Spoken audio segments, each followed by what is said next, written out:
The last time we played these guys? 1:10 left in overtime. First and goal at the 3. The Bengals trying to win it. Looking to throw his pass. It is caught by T. Higgins. Touchdown. It's over. Bengals. Put on a show. We found out there's no place for a horse in the jungle. This time, we're going out west. Bengals taking on the Broncos. The air's thin, the stakes are high. Broncos Monday Night Football. Big game in the AFC. Sort of a revenge game here. And every yard fought for feels like a mile. Good. We didn't come here to breathe easy. At this altitude, the vision is clear. So saddle up.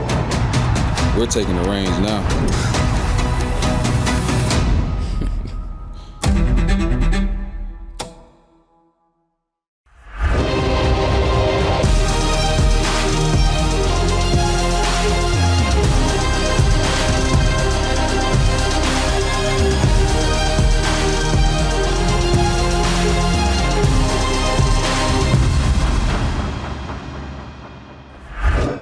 Dun, dun, dun, dun.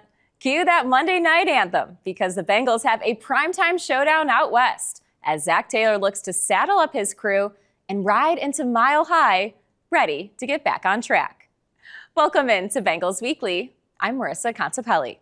Cincinnati still remains on top of the AFC North as they aim to get back in the win column in Week 4 against a Sean Payton-led team that enters having lost back-to-back games.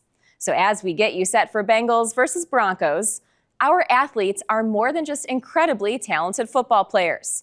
And we'll take you behind the stripes with the guys as we show you how being a multi-sport athlete helps shape their football careers. The Bengals are giving back, and we'll tell you how the team is helping tackle hunger. We also welcome in ESPN play-by-play announcer Joe Buck to preview Monday's tilt with the Broncos. And on Countdown, I'll tell you what matchup will make NFL history as the first of its kind. But first, we begin by taking a step back to Week 3. The result in Minnesota was not what the team wanted, but the leadership in this locker room has been on full display. The team is motivated to right the ship and get back on track. Here is this week's From the Jungle. This will be the 7th time the Bengals have played here in Minnesota. Today, Jake will look to lead the Bengals to a 3-0 start against Wentz and the Vikings. We'll see how that matchup goes. Battle of backup quarterbacks coming up Here in Minnesota, and it is time for the Pigskin. Yeah, I mean, I think right before the half is really when I think it snowballed.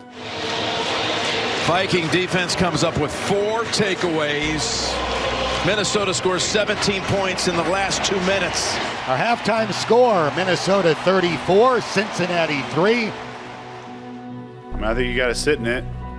Like, we got work today, and you got to sit in it, and then you got to watch the tape. And it's kind of the same process whether you win or lose, but obviously it's just much more painful when you lose, especially the way we did. A loss is a loss, whether it's by 3 touchdowns or by 1 point. You're 2-1. Do you just kind of take that approach, flush it, try to go to Denver and get to 3-1 next week? We got to learn from this and short memory. We got to go. You know, this is a 17-game season. We played 3 so far, and the Broncos ain't going to stop going. You know, we got another good team we got to face. So just lock in from here, clean up the mistakes, and we got a great team, man. We can bounce back from this. I think the way you handle adversity, defines true character. And so this team has been in tough spots before. It's just so much football left down the road. And to me, this is a very much of a learning and growing moment for us. We got to put this behind us. 5 turnovers is, that's going to be the result every single time. Ball security was a big issue today. So, a lot of self-inflicted wounds. The big main thing that, we got to take away as a team is, we got to play with a chip on our shoulder. Like, whatever people say, as long as we're good in this locker room, we'll be just fine. Got to be able to bounce back. I'm very fortunate it only counts as 1 loss, and collectively as a group, we got to respond. Vikings go on to win the game by the final score of 48-10. I think the starting point is you can't go on the road and have 4 first-half turnovers, 2 for touchdowns. I know I said that last night. It sounds like a broken record. When every bit of momentum you get is then taken away, it's tough. We can't allow this to beat us again. You know, we've got to turn this into a victory in some way, shape, or form and grow from this. And so, again, we got to be a better team going forward, and I'm very confident that we'll do that. I think guys had the right approach when they came in the building today. Position coaches are doing a great job attacking everything we got to improve, and we got to continue to build on that.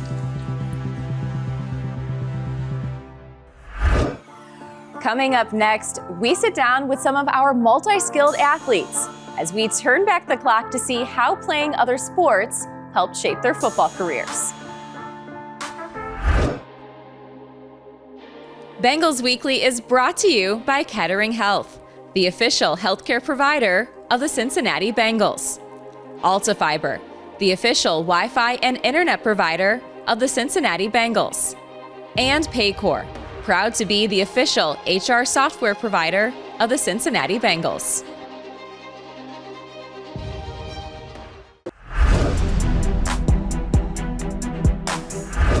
Welcome back to Bengals Weekly.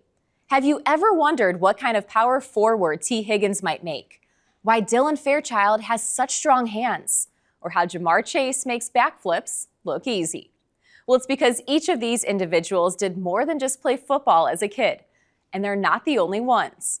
Many of our players competed in other sports growing up, and each one will tell you that those experiences off the field helped shape them as all-around athletes and improve their football game in various ways.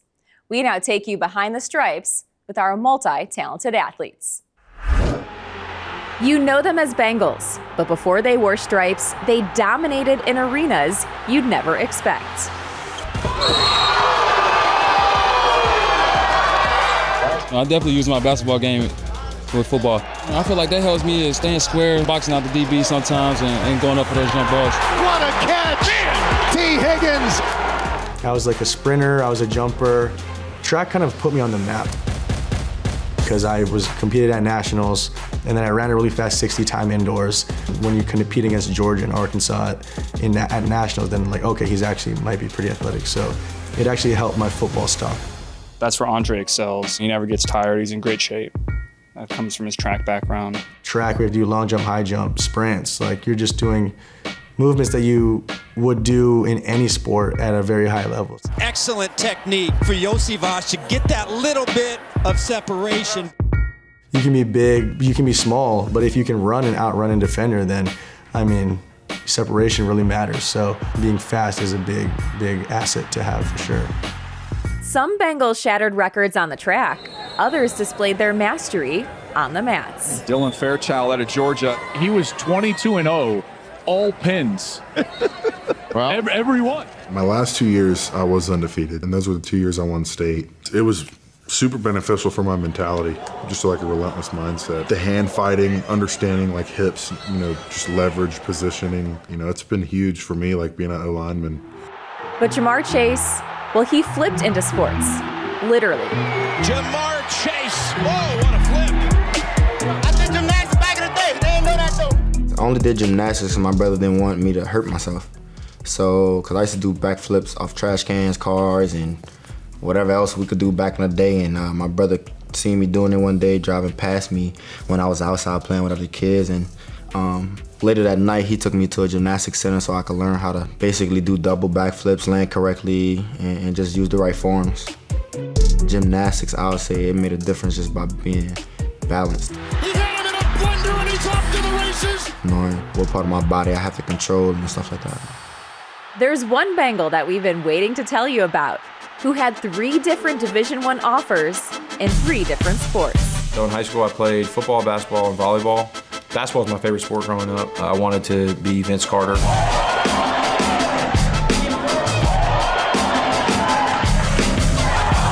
I actually got recruited to Penn State to play volleyball before I got recruited to play football there. Playing volleyball, it translated immediately to my athleticism. To jump ball, and I feel like I can go get it and high point it and have that hand-eye coordination above my head. Just being able to, get off the ground quickly and change a direction like that.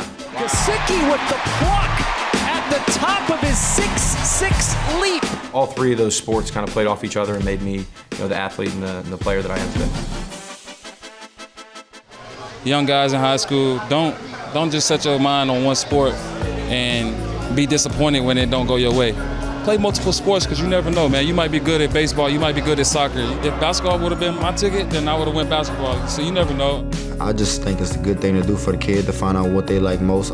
I grew up not in a great neighborhood, so my parents put me in a lot of things to keep me out of trouble. I was always doing something dealing with sports. Try something, you like it or you don't like it, and then you just move on to the next thing. If you try something and you really like it, you just continue to pursue it. And I think it's good for kids, to be involved in sports. I mean, I know for me, it gave me discipline, gave me a responsibility as a young kid, and just you learn how to respect other individuals. I think really just playing sports in general teaches you a lot about life. Volleyball, lacrosse, hockey, ball, whatever it may be. I think they all teach their own lesson and have their own traits, whether it be adversity that you have to go through, being a good teammate, or how it translates to just being a good person. It's something that I would encourage any young athlete to get involved in as many sports as possible.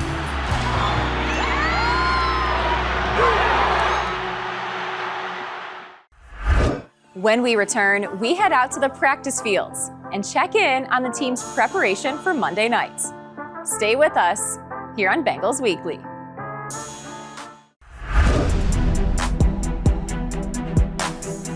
Welcome back to Bengals Weekly. Zach Taylor's crew is gearing up for a showdown on the center stage of Monday nights. And as the guys prepare to face the Broncos, we wanted to get an inside look at their prep work. We now take you out to practice as we had Josh Newton mic'd up earlier this week. Oh, mic'd up. You got 5 mic'd up, 5. What you gonna do for me? Run it. Okay. Together, huh? Hey. Loyal, huh? Gotta be. Stay loyal. I'm the Feds, brother. Over. How you doing? Sergeant Teague, how are you today? I'm doing well, sir. Wonderful. I'm expecting good behavior tonight. I'm expecting good behavior from this group right here on this 20-yard line. This whole day of practice, I am expecting nothing but the best communication. Get everybody lined up. Good. I'm the Feds today, so be careful. Good. All right. It's either gonna build us or break us. It's gonna build us or break us. Let's go. I'm gonna push the shoot.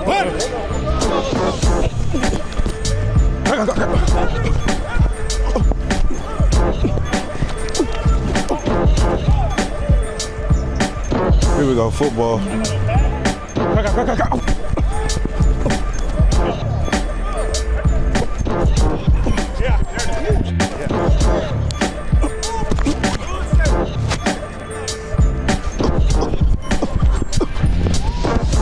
JB, you got us. Here we go. Violent. Come out here Monday. Show out. Prime time football starts now. Here we go. Savages on me. Savages on 3. 1, 2, 3. Savages.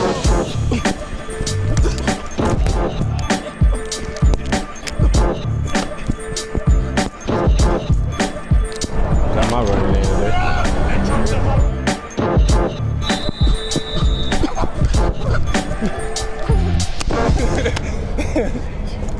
See, if you behind me, it's harder. Yeah. Because you can't see me. You feel me? When I like to see, then I can make a move. But when a fast ass DB run up behind you and just get you, You gotta keep running. It's over with. You gotta respect the game. For real. Y'all follow me to the QBs.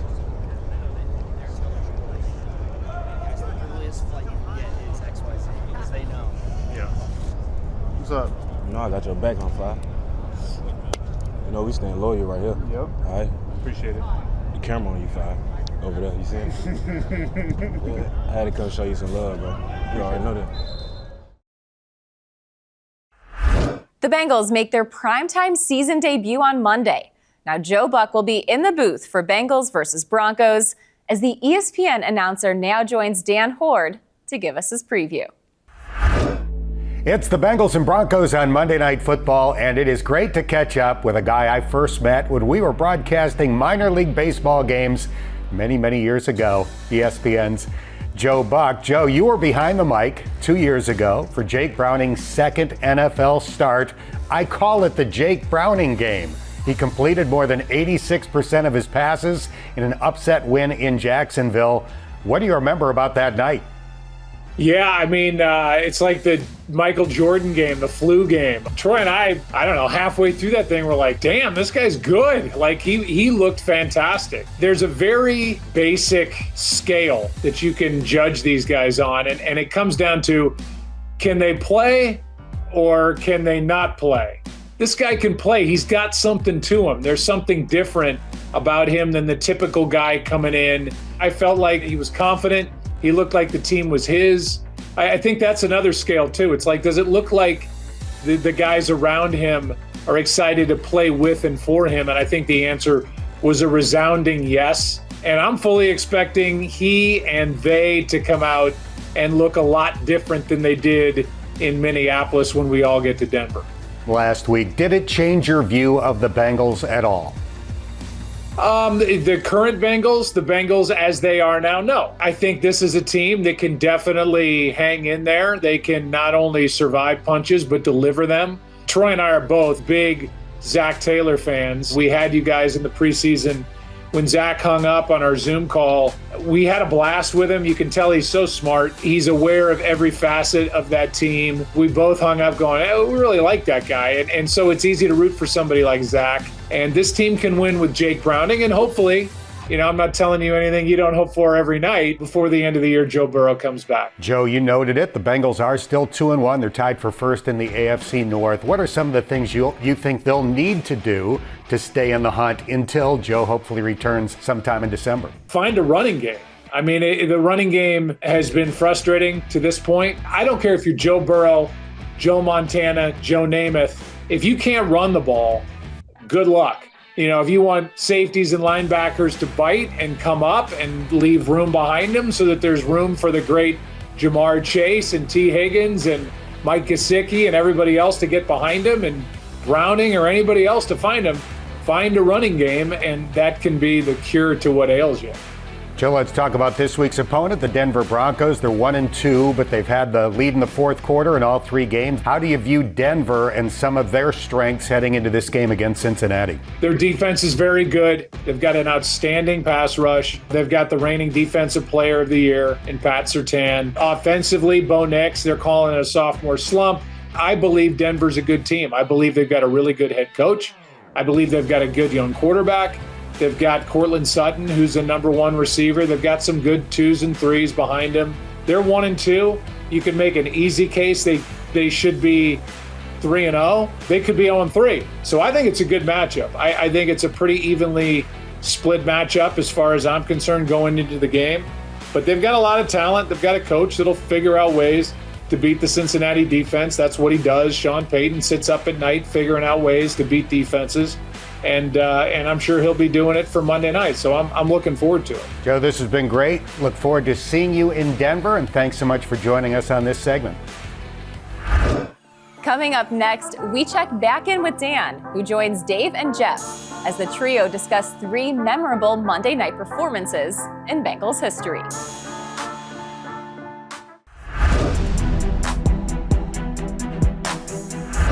Welcome back to Bengals Weekly. The Bengals have won 3 of their last 4 outings on Monday night. So it got us thinking, what have been some of our favorite Monday night games in franchise history? Now, the first that comes to mind for me was the infamous TikTok game, that 2020 defeat over the Steelers at Paycor Stadium. Let's now send it over to the 3 best friends that anyone could have to take us on a trip through memory lane and get their favorite Monday night games.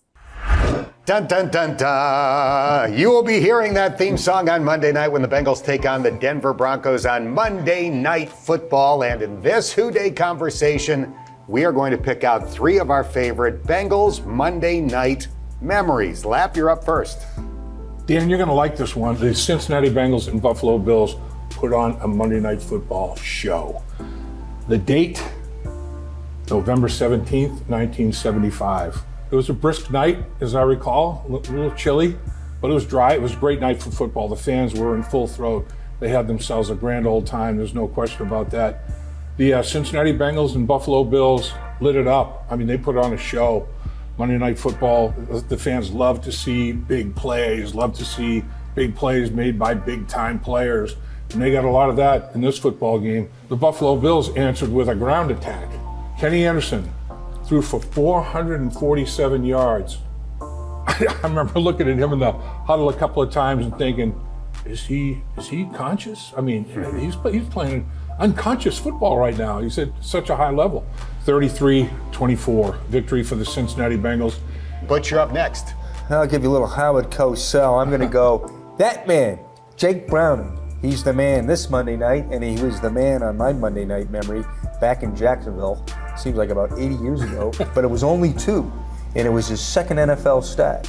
Bengals had to win. Backs up against the wall Monday night, and Jake Browning put on a clinic. 32 for 37, but it was 86% of his passes. A clinic. And the guy he replaced, Joe Burrow, just like maybe 5 weeks before, had lit it up for 87% in San Francisco. Talk about quarterback depth. So he's in a duel with Trevor Lawrence, but he has the final say because he has that man, number 1, Jamar Chase, 76-yard touchdown pass. The rush, this one floated, caught by Chase, and he is gone. Touchdown Cincinnati as he takes it into the end zone. Throws the thing into overtime, but of course you need the reliable Evan McPherson. Comes through a late Monday night, but a sweet one. Bengals in OT. Maybe Jake doesn't have to go overtime this Monday night, but let's have a repeat. That sounds good to me. I'm turning the clock back to 2014. This was year 4 of the Andy and AJ era. And as you probably recall, there was a narrative back then that the Bengals could not win in prime time. Well, they quieted that noise 3 nights before Christmas against the Denver Broncos. The star on offense, rookie Jeremy Hill, he had an 85-yard touchdown run in that game and finished with 147 rushing yards in all. And the star on defense was Dre Kirkpatrick with 2 interceptions off Peyton Manning in the last 3 minutes of the game, including a 30-yard pick six that was the coffin nails moment in a 37-28 win. The Bengals intercepted Peyton Manning 4 times in that game and proved that they were ready for primetime players. 3 great Monday night memories in this Who Day conversation. When we return, we take it back even further and deep dive into the archives, back to the Bengals' first ever win in franchise history. From the Vault is up next, here on Bengals Weekly.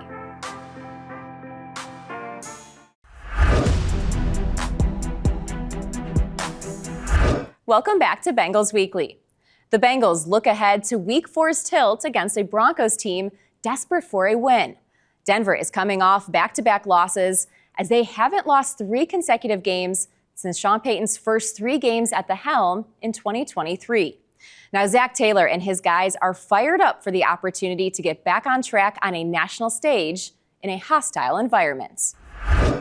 It's always fun, but the environment, whether it's here or somewhere else, is always pretty special to be able to go, and it's nighttime, and it's always a great crowd, and there's always the build-up. But it is fun. You know, you grew up as a kid watching it, and so it's a special thing to be a part of, and our guys will be excited for it. Great atmosphere. We're going to be on the road. Mile High City. Fans are going to be, I'm pretty sure, tremendous. It's going to be a great environment. We need to bounce back from the loss last week, put our heads forward, get back to the fundamentals of football, and really find a way to win on Monday night on national television. It's going to be a big one for us. You know, we know the challenges that's going to be, especially on the road on Monday night. We just know that it's going to be a battle, and that's something that we're prepared to, fight all 60 minutes and even more if needed, like we did last year. Our guys understand what it's going to feel like a little bit. You can get winded. So as the game goes, you just have to be mindful of which guys are getting a lot of reps. You just got to get your body ready. It is what it is. It's part of, part of the earth. It's part of nature. Whatever you got to do to get ready for that moment, be prepared for it. It really is a big chance for us to rebound, and really a big challenge for us too. They're a really good team. They're really big targets, so they're easy for Bo to find and get the ball to because they have a very wide catch radius, and so we have to understand where those guys are, and they're playmakers within their offense. Very efficient, and he tries to find his receivers when he can, and if not, he gets to the check down pretty quick. I feel like he's a really good quarterback. I mean, I saw that last year when he was a rookie. I feel like he just, building on what he did last year and, continue to do that. I feel like Sean Payton's doing a really good job with him. Never goes down on first contact, and so you got to be able to have all 11 hats to the ball and find a way to get him down. No matter where he's been, he's always found a way to be effective, and that just kind of speaks to the kind of running back he is. They got a good front. I mean, their whole defense is really good. They're good rushers and they're well coached. What do you think about the matchup you saw with Pat Surtain and Jamar last year, and what are you expecting this week from him? Two great players. I'm not going to make predictions on what they're going to do to us, but great corner. A lot of respect for him. He's a very willing tackle. He's a physical corner. He can run. He can cover. He can make plays on the balls. So again, I think really, really elite corner in this league, and I think our guys always are up for that challenge. 57 years ago, Paul Brown's Bengals made their NFL debut, and it didn't take long for the team to earn its first win. In Week 2, the Bengals played in front of the first ever home crowd in Cincinnati as they welcomed the Denver Broncos to Nippert Stadium. Let's now go into the vault, narrated by Jeff Hobson.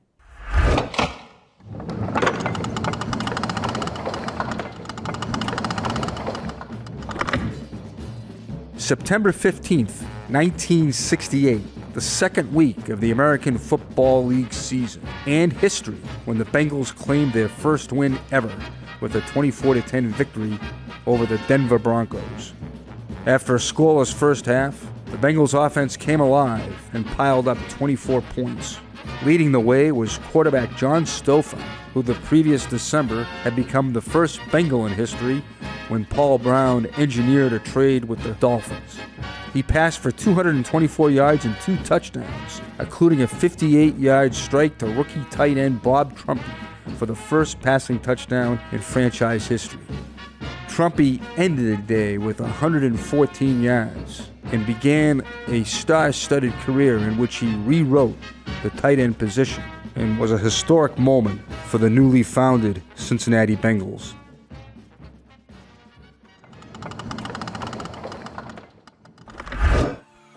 Coming up next, it's Contipelli's Countdown, where I'll tell you where the defense stacks up and how some of the second-year players are making an impact.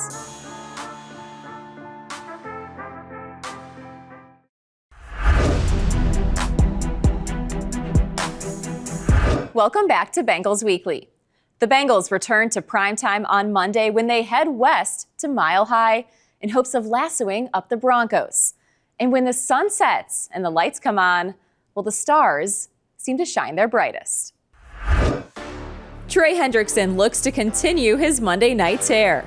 Trey has 10.5 sacks in his last 9 games on Monday night, including at least half a sack in each. Jamar Chase has caught 8 touchdowns in his last 4 primetime outings and is averaging over 75 receiving yards and a touchdown in each game, as Uno has also recorded at least 50 yards in 9 of his last 10 on the road. And Jake Browning is set to make his second career Monday night start. Browning is undefeated in primetime, averaging over 350 passing yards. Now, Monday's contest will make NFL history. For the first time, the reigning Triple Crown winner will square off with the previous AP NFL Defensive Player of the Year recipient, as Jamar Chase and Pat Surtain meet at Mile High. Chase, of course, had a career year leading the NFL in receptions, receiving yards, and receiving touchdowns, as Surtain posted a career-high 4 interceptions, 11 passes defended, and ranked first in fewest yards allowed to opposing receivers. Well, you don't have to go too far back to find the last time the Bengals and Broncos met on the gridiron. It was Week 17 of last season. Tied at 10 going into the fourth quarter, the Bengals prevailed in OT, thanks to a T. Higgins game-winning touchdown catch. The Bengals trying to win it from the 3-yard line of Denver. Burrow looking to throw. His pass, it is caught by T. Higgins. Yeah. Touchdown! It's over. Bengals! Higgins went off for 131 yards and a hat trick, hauling in 11 of his 12 targets. Trey Hendrickson, Joseph Osai, and Cedric Johnson all combined for 2 sacks on Bo Nix, as Jamar Chase added another 100-plus yard receiving game to his resume. The Broncos enter Week 4 having lost back-to-back games, where they blew a fourth-quarter lead and lost on a game-ending field goal as time expired. Denver is one of 68 teams since 2000 to not have trailed in the fourth quarter in any of their first 3 games of a season. But they are the only team of that group to start the year 1-2. J.K. Dobbins has gotten off to an explosive start as a Bronco. Dobbins has found the end zone in every game this season, and is the first player in Denver history with at least 60 rushing yards and a touchdown in each of the first 3 games of a season. 3rd and long, Wentz, sacked! Chris Jenkins got there first, his 2nd sack of the game. And the defense has been applying the pressure through 3 games. Chris Jenkins had a season-high 6 tackles last week and is coming off a 1.5 sack performance. Joseph Osai recorded his first sack of the year. Trey Hendrickson has at least a half sack in 5 of his past 6 games and at least 1 tackle for loss in 7 of the last 8. And Josh Newton made the most of his opportunity last week. Fig only allowed 1 catch for 5 yards on 4 targets against the Vikings. September is Hunger Action Month, and the Bengals have teamed up with the Free Store Food Bank to help raise awareness and funds. Now, one way that you can help make a difference is by purchasing the 2025 season shirt. Stop by the Bengals Pro Shop during the month of September, as all proceeds from sales will benefit the Free Store Food Bank. Now, earlier this week, the Bengals helped Fifth Third and the Free Store Food Bank prepare over 4,000 power packs containing food items, which will be handed out to thousands of children across 20 schools in November.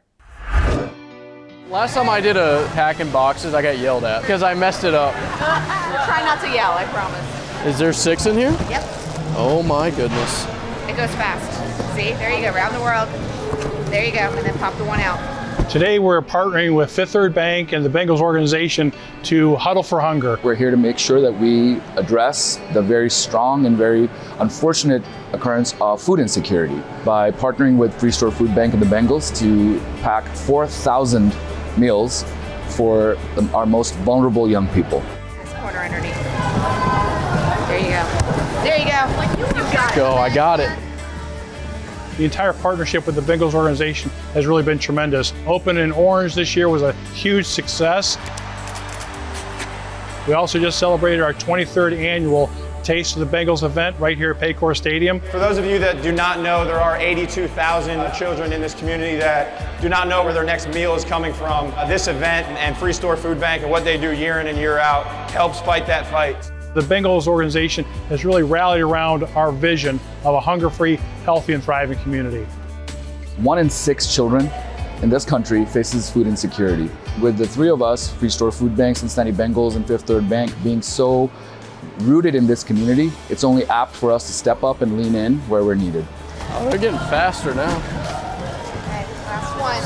Oh my goodness. Here we go. Okay, that one. It's a fun experience or a good atmosphere we have here. I would say so. It's very rewarding. In fact, it's quite humbling if you think about it. We have some great professional football players, and a tremendous organization in the Bengals organization, and Fifth Third Bank that has rallied behind us, bringing volunteers to really make a difference. It's neighbors helping neighbors. Coming up next, we share the story of 2 brothers whose love for the Bengals has cemented their bond. Stay with us here on Bengals Weekly.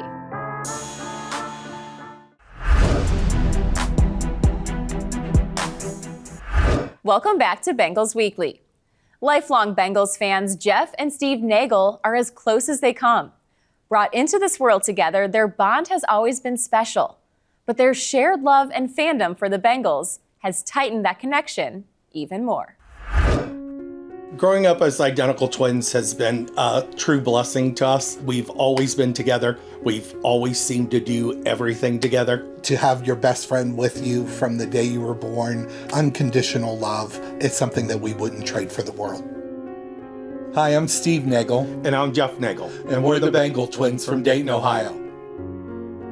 Sometimes I look at pictures, and I'll be honest with you, it's very hard for me to tell we can't tell who is who. who. But when we were younger, for some unknown reason, when you take a picture, Mom always made sure I was on Jeff's right side, and that's how we always stand in a picture. And it's just amazing. We'll go to take a picture, and we'll move, and they'll be like, "Why are you two moving?" We're like, "We have to." Yeah.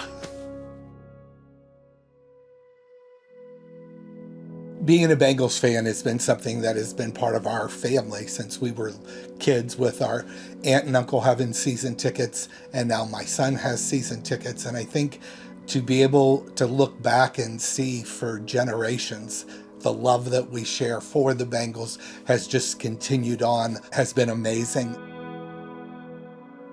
We've always been blessed to have our own amazing family ourselves, but in the Bengals season, the people that we've met, from either players and their families or just even other fans down tailgating, has been just an extension of our regular family. I mean, the love and excitement, when you get people who are passionate about the same thing, share the same love together, it can really be a great time. And we have always joked that we're blessed to have our Bengals family as well as our regular family, because it just makes the game, makes the experience even more special. Right. One of the great things too about being fans and being close to Cincinnati is being able to attend some of the different foundation events that they hold. And one of the things that Jeff and I have always said is the very first time we met Ted Karras, just what a genuine person he was and how it came from the heart and how passionate he was about just trying to help others. And when you can feel that and sense that, it brings it full circle, and it also gives a little bit more perspective to the game. I can't. I'm doing the same design, going outline. But we did it for you. Wow. And it is a wonderful thing. It's a symbol of helping. Oh, you have done fabulous. You are amazing. Oh, you are amazing. For you. Yes. Wow. You gotta have some bling like the twins. I'm going to put it on. You know it. Thank you so much. You gotta be showing off. I mean, look at that. Okay, other side. That's right. The tattoos on the right leg. You need people like Ted, and you need people who are dedicated, have giving hearts, and we've always jokingly said too, every team needs a Ted. Steve and I both are in the hospitality industry, and I happen to be a chef. So Both learned to cook when we were very little with our mom and our grandmother. And then Jeff went into the profession, and now he is our tailgating chef. Which is the best part of tailgating, because I know that I can't help win the game, but I know I'm going to win the tailgate if you eat some of my food. I would have to say that cooking brings so much joy to us because it brings back just amazing memories of being in the kitchen with our mom and our grandma, and then goes back to tradition. I mean, being Bengals fans is tradition and family, and they always love to cook, and it is just amazing to be able to go down to a tailgate and just have some really good food. Ta-da! You were second, like in life. Whatever. How are you? Brother. Good to see you. What's up? Good, man. Are you good to see you? That's good. You did good. How are you? Come on over. Come see him. Hey, how are you? Good to see you. How are you? How are you, man? Good. Huddle Nation is probably one of the, I would say, one of the most giving, loving group of people. It's tradition. It's family. Right. It's something that you do. What's been exciting for us after having season tickets for 42 years is the same feeling that we get going to every single game, and that's why we love the Cincinnati Bengals and why we like going to the football games. When we return, it's time for Social Spotlight, where we'll show you where the Bengals rank this season for touchdowns scored in the red zone. Stay with us here on Bengals Weekly. This fall, the Bengals have teamed up with Ohio Cat to bring the jungle to you. Every Friday during the football season, we will be out at a different high school football game, cheering on our local teams. Students and fans have the opportunity to take pictures with Huddle, show off their best school spirit, and win great prizes. Rule your school and be on the lookout for Friday night stripes, because the Bengals and Ohio Cat could be coming to your game next. Huddle Nation, it's time to recognize our high school coaches. Nominate your coach for the Bengals Coach of the Week, presented by Paycor. Visit Bengals.com/Coach of the Week for more information. The Bengals have teamed up with CareSource to make the next generation of youth the most active and healthy yet. Earlier this year, Cedric Johnson, Jordan Battle, Dejon Anthony, Shaka Hayward, Matt Lee, and William Wagner visited the Rockdale Academy's second grade class with Huddle and the Bengals to encourage students to form healthy habits and get 60 minutes of activity each day. Students participated in football-specific stations, including the 40-yard dash, vertical jump, broad jump, football toss, and agility circuits, each led by a Bengals player. To learn more, visit Bengals.com/community.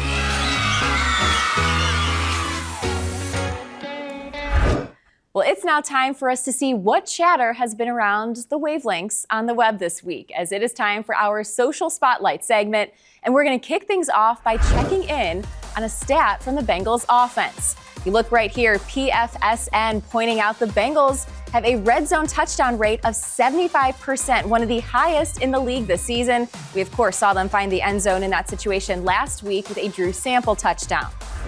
Next up, let's see what Chad has to say about the NFL's posting of the best wide receivers ever. They said Chad Ochocinco. Well, Chad disagrees with the league. He's thinking it's Jamar Chase. And honestly, Bengals fans, I would love to know what you all have to think, because this could be a pretty heated debate topic. And our last topic on Social Spotlight, it's tea time. T. Higgins went off in the jungle last year against the Denver Broncos, 131 yards and 3 touchdowns, including that game winner he caught in overtime. Now make sure you are following along with the Bengals social channels. Stay in the know. All you have to do is search @Bengals, hit that follow button. Well, the Bengals have their first primetime matchup on deck. Monday Night Football in Denver kicks off at 8:15 Eastern. You can catch all of the action on your local ABC station. Listen in to Dan Horde and Dave Lapham on the Bengals Radio Network, or check out one of the streaming options listed here. This includes the ESPN app, ESPN Plus, and NFL Plus nationally. Thanks for tuning in to Bengals Weekly. Kickoff between the Bengals and the Broncos is coming up Monday night. For Dan Horde, Dave Lapham, Jeff Hobson, and our entire crew, I'm Marissa Contipelli. We'll see you next week. Bengals Weekly was brought to you by Paycor, proud to be the official HR software provider of the Cincinnati Bengals. AltaFiber, the official Wi-Fi and internet provider of the Cincinnati Bengals. Your local Kia dealers. Visit kia.com to discover movement that inspires. And Kettering Health, the official healthcare provider of the Cincinnati Bengals.